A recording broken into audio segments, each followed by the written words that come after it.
Que faire pour posséder la paix du corps et de l'âme?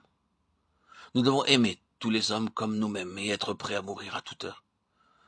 Celui en effet qui se rappelle sa mort à tout instant devient humble, s'abandonne à la volonté de Dieu et désire être en paix avec tous, aimer tous les hommes.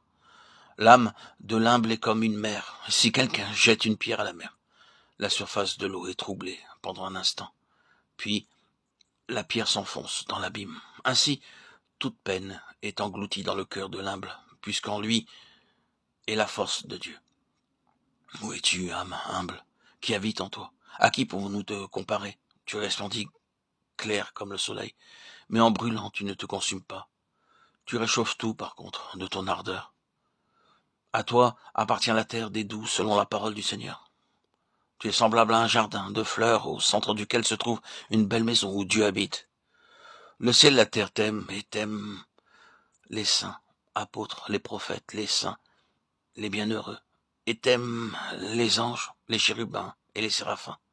T'aime la toute pure mère du Seigneur. T'aime et se réjouit en toi le Seigneur lui-même. Mais le Seigneur ne peut se révéler à l'orgueilleux. Ce dernier ne connaîtra jamais son visage, même s'il possédait la science de l'univers. Le cœur de l'orgueilleux ne laisse pas de place en lui pour la bénédiction de l'Esprit Saint.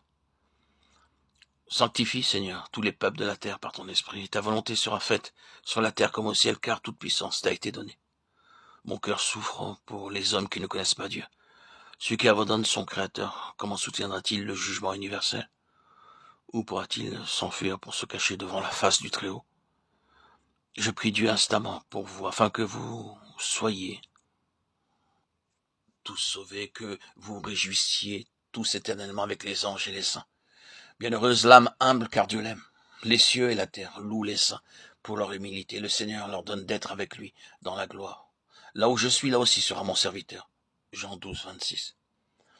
Le Saint-Esprit nous enseigne à aimer tous les hommes, à avoir compassion des pécheurs et à prier pour leur salut. Seigneur, guide-nous et rassemble-nous comme une maman très douce fait avec ses petits.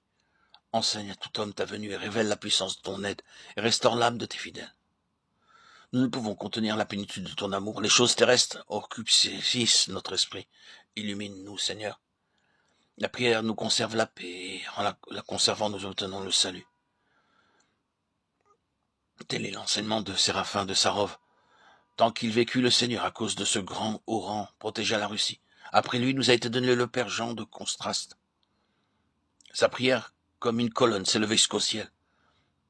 Nous n'avons pas seulement entendu parler de lui, mais il a vécu maintenant, et nous l'avons vu prier de nos yeux. Je me rappelle comme le peuple l'entourait, demandait sa bénédiction, quand après la liturgie il quittait l'église. Même au milieu d'une telle foule, son âme restait toujours fixée en Dieu et ne perdait pas la paix.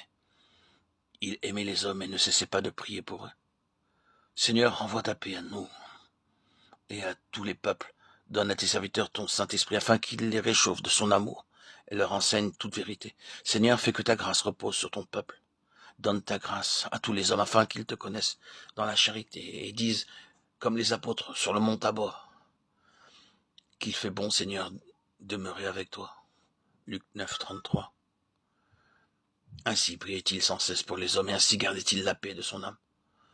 Nous autres, par contre, la perdons parce que nous n'aimons pas les hommes.